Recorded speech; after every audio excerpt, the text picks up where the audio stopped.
Good morning student. BA fifth semester education की class में हमारा आज का टॉपिक है मूल्यांकन। मूल्यांकन आपका पेपर फर्स्ट है, यूनिट फर्स्ट का पेपर फर्स्ट मूल्यांकन।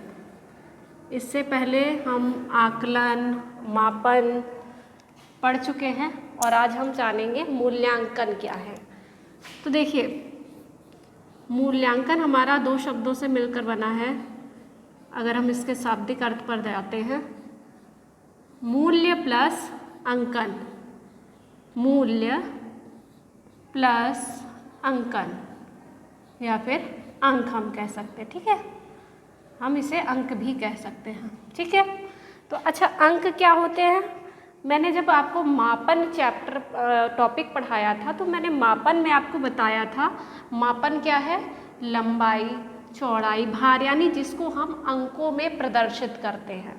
तो कह सकते हैं ये हमारा पार्ट किसका आ जाता है? मापन का, क्योंकि हम इसे अंकों में प्रदर्शित कर लेते हैं। ठीक है, और ये हमारा हो गया मूल्य, यानी कि मापन में, मूल्यांकन में मापन भी समाहित होता है।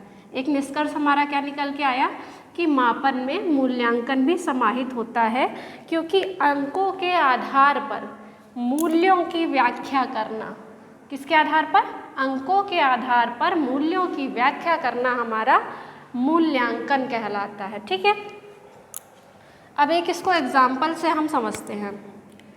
जैसे किसी छात्र को 100 में से 80 मार्क्स मिले। ठीक है, 80 नंबर मिले हैं। ये 80 नंबर क्या है? ये जो 80 अंक है ये हमारा मापन है, क्योंकि हमें बच्चे को कितने मिले हैं? 100 में से 80 अंक। लेकिन वो 80 अंक क्या वैल्यू रख रहे हैं, अर्थात क्या मूल्य रख रहे हैं, इसकी गणना कैसे हो सकती है? कि हम वैसे तो अगर हमसे कहा जाएगा कि 80 अंक कैसे, तो हम क्या कहेंगे? 80 अंक बहुत अच्छे हैं, 100 में से 80 अर्थात 80% नंबर है और 80% मार्क्स अच्छे हैं। लेकिन इसी जगह अगर 100 में से 95 नंबर आ गए किसी बच्चे के, देन तब हम क्या कहेंगे? तब हम कहेंगे कि ये 95 की तुलना में ये नंबर जो हैं, ये जो 80 नंबर आए हैं, वो नंबर कैसे हैं? वो नंबर हमारे कम हैं। तो दैट मीन्स अंकों का जो महत्व है, मूल्य है, वो तुरंत बदल गया। क्यों बदल गया?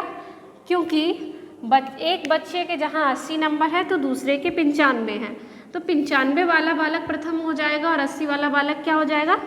द्वितीय स्थान प्राप्त करेगा। तो इसी को हम कहते हैं मूल्यांकन, अर्थात अंकों के आधार पर मूल्यों का निर्धारण करना हमारा मूल्यांकन कहलाता है। ओके बच्चों, तो मूल्यांकन क्या है? हमारा मापन प्लस मूल्य निर्धारण। इसको हम क्या कह सकते हैं? मापन और मूल्य का निर्धारण करना। मूल्यांकन हमारा कहलाता है मापन प्लस मूल्य निर्धारण।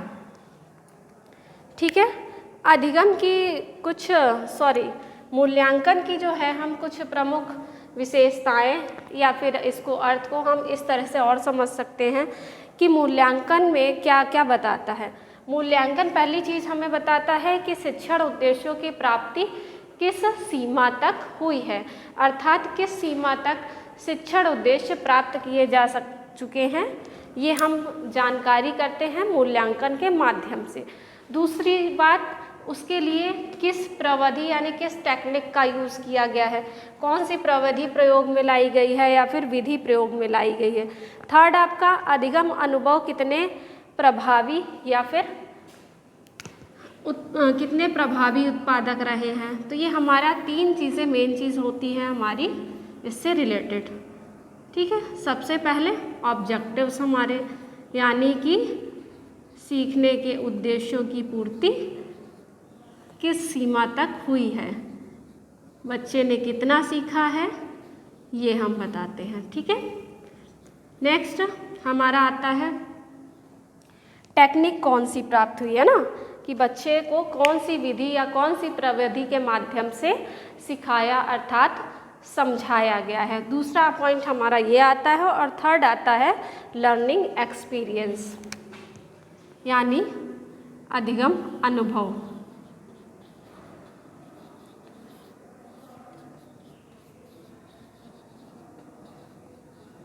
और लास्ट हमारा टेक्निक्स।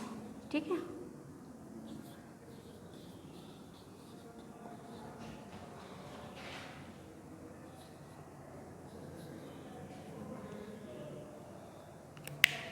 ओके। तो हम इस तरह से कह सकते हैं कि हमारी जो है लर्निंग टेक्निक्स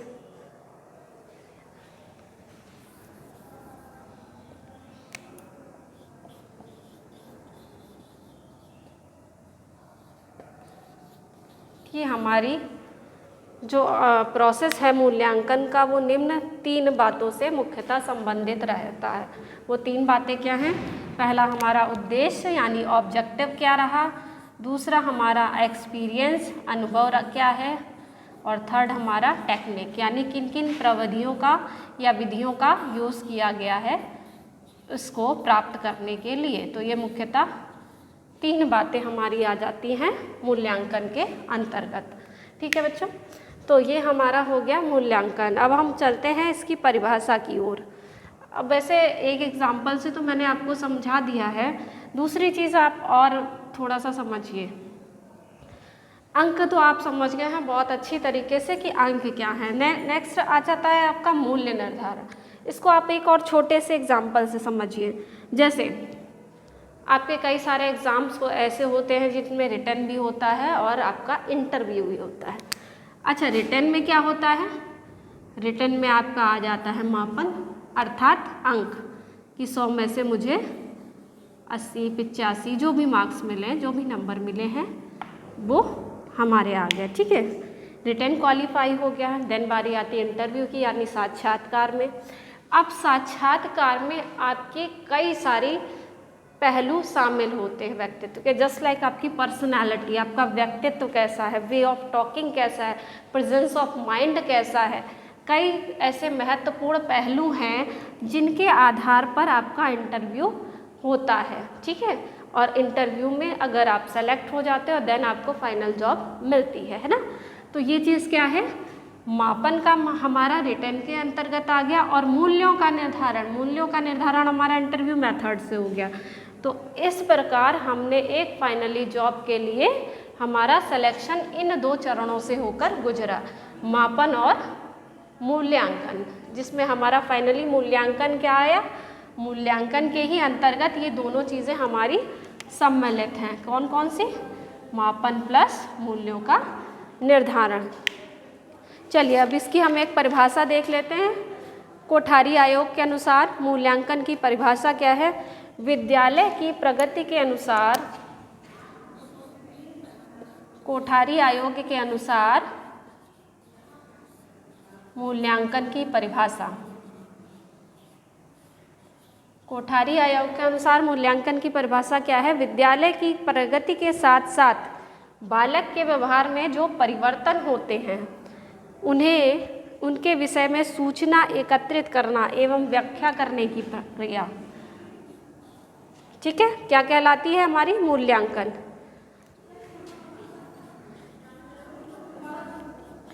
विद्यालय की प्रगति के साथ साथ बालक के व्यवहार में जो परिवर्तन होते हैं। ठीक है, अब बालक के व्यवहार में कई प्रकार के परिवर्तन होते हैं। बालक के व्यवहार में कई प्रकार के परिवर्तन होते हैं।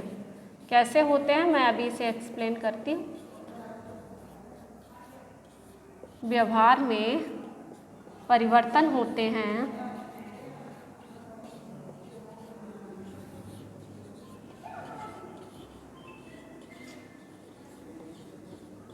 उनको उनके विषय में सूचना एकत्रित एवं उनकी व्याख्या करना।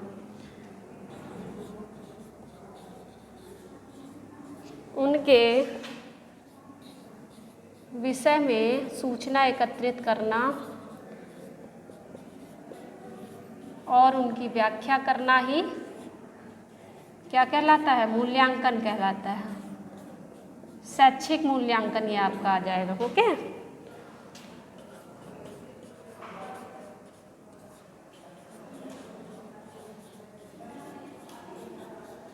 और व्याख्या करना मूल्यांकन कहलाता है।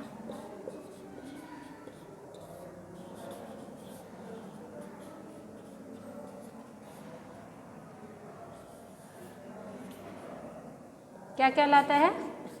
मूल्यांकन। इस है परिभाषा को हम समझते हैं। क्या है ये परिभाषा? विद्यालय की प्रगति के साथ साथ, दैट मीन्स स्कूल में जो भी डेवलपमेंट हो रहा है, जो भी प्रगति हो रही है वो स्कूल की के साथ साथ बालक के व्यवहार में किस प्रकार के परिवर्तन? पहला हम देखते हैं, सबसे पहली चीज़ होती है शैक्षिक परिवर्तन। शैक्षिक परिवर्तन के साथ साथ विद्यालय का उद्देश्य होता है बालक के मानसिक व्यवहार में भी परिवर्तन, सामाजिक व्यवहार में भी परिवर्तन। उद्देश्य क्या होता है शिक्षा का या विद्यालय का? उद्देश्य क्या है? बालक का सर्वांगीण विकास करना, और सर्वांगीण विकास में हमारे सारे डेवलपमेंट आ जाते हैं। तो जो व्यवहार में परिवर्तन की बात की जा रही है उसमें हमारे आ जाते हैं शैक्षिक परिवर्तन के साथ साथ सामाजिक परिवर्तन है, संवेगात्मक परिवर्तन है। उन्हीं परिवर्तनों की यहाँ पर बात की जा रही है।